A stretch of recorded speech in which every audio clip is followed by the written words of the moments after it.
Abia State Governor Alex Otti rejects 175 million naira mansion by government just to stay in his village.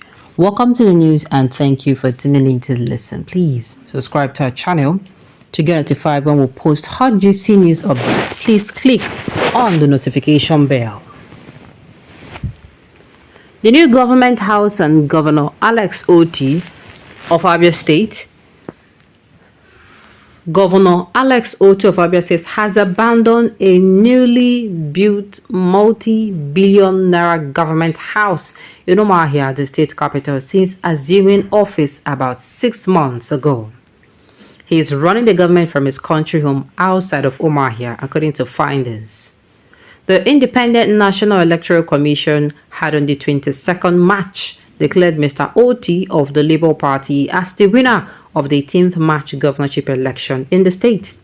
He was sworn in as the 5th elected governor of Abia State on 29th May. The administration of the former governor of the state, Okezie Ikpeazu, had commissioned the new government house on 28th May, a day before the end of his tenure. Mr. Ikpeazu's administration inherited the project, which is at Ogunrite layout in Umuahia, a few meters from the state secretariat, from his predecessor, Theodore Otti, who initiated and built it up to the roofing stage. News could not confirm the total amount of money Mr. Otti's administration spent on the project. However, a statement issued by the administration on 29 October 2012 indicated that the government paid 175 million just for fencing. Similarly, the exact amount spent on the project by Mr. Ikpeazu's administration is unclear, although officials say it must have gulped several billions of naira before it was commissioned. The sparkling mansion, the new government house, is a two-story mansion with a network of tarred roads. It has a large swimming pool, the building painted white, wears a sparkling look. At the right-hand side of the mansion lies a separate two-story building said to be the governor's lodge. There are 2 security gates at the entrance to the complex. Apart from the police operative manning the first gate, there was no other person around when news reporter visited the complex on the 3rd of October. There was no sign of human activity within the complex. The police operative, who asked not to be named, told this reporter that some contractor workers do come around regularly to clean the complex, but that the building had not been put to use by the state government. The state government also has an old government house in Umuahia where past governors of the state operated from, but Mr. Otti has also not moved into it since he became governor. The governor has been living in and carrying out government functions from his private residence in his village, Umuru Umehi in Mbosi, Isiala South, local government of Abia State. It used news reporter about an hour from Umuahia to get to the governor's Otti's village on a Wednesday in early October. The governor, however, has repeatedly claimed that he usually spends approximately 20 minutes to get there. Part of the tarred road leading to the governor's village has several potholes. The road was built in 2008 by a former chairperson of Isiala North Council area, it was gathered. Reporters learned that Mr. Otti also implies a better but longer road from Umuahia. The atmosphere at Umuru was calm and quiet when a reporter got to the area. Security has been beefed up in the community, with security checkpoints mounted some meters before the governor's private residence. Nigerian soldiers manned the gate at the governor's residence. 5 different vehicles were seen parked in front of his residence. They include 2 buses, a black Toyota Hilux pickup van, a white security pickup van, and the governor's bulletproof G-Wagon, which he acquired before he was elected governor. A tarred road connects his community to others. Residents said Mr. Otti built the roads in 2015 when he was a private citizen. Chigozie John, a resident who deals in motorcycle spare parts, said the community is now very lively with a booming business because of people trooping in and out of the governor's residence. Almost every day, strangers enter the governor's house with different vehicles, Mr. John said in a mixture of Igbo and English language.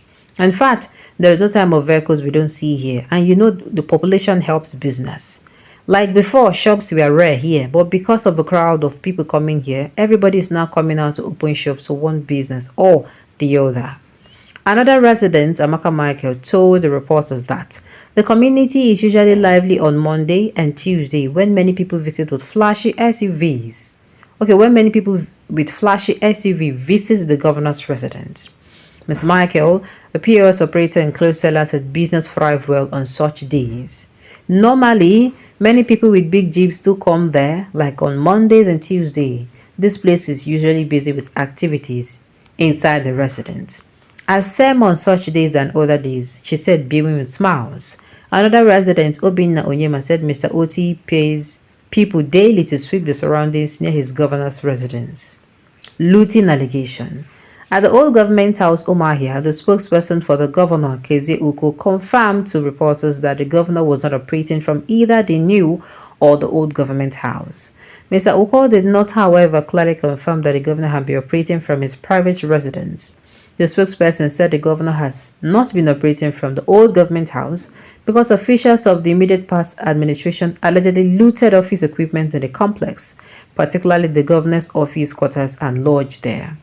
At the governor's office quarters, a reporter observed that the television set and air conditioning were removed from where they were fixed before. Apart from a showcase, an old bookshelf, and two old air conditioners at both corners, the governor's main office within the quarters was empty. The administrator at the quarters, who asked not to be named, he had to borrow a table to work in his office. Also, at the governor's six-bedroom lodge within the old government house, the condition of the apartment suggested that it has been abandoned. The sitting room and bedrooms looked derelict, and grasses were sprouting in the balcony. Does it look like a place the governor can stay and operate? Mr. Oko said rhetorically, apparently justifying the governor living in his private residence. He said the governor's office and official lodge has not been renovated because they are not among the administration priorities. Why we are yet to relocate to the government house, official. Asked why the governor has not moved to the new government house, Mr. Uko said there were not enough buildings within the complex, adding what could serve as an additional office complex to the new government house was abandoned. The spokesperson said the ground floor of the new government house was slightly furnished, but that the two upper floors were not completed. He said they were dangling wires at the upper floors. When asked why the administration had not considered completing the complex, he responded, "That is not a priority. We are talking about paying pensions and workers' salaries that the past administration did not pay." Otti speaks. Mr. Otti was at the University of Nigeria in Nsukka, Enugu State on 5th of October, where he delivered the university's 63rd Founders Day lecture. The governor told reporters shortly after the lecture that he chose to run his administration from his private residence because the old government house was dilapidated. "Anywhere that I am in Abia, that's the government house," he said. The government house is completely dilapidated and it will cost a lot of money to fix it. Now, as a student of economics, I draw up my scale of preferences, and what is important to me is not to go and spend public money on retrofit and dilapidated government house if I do have somewhere to operate from. So it is a latter day priority, but for now, the building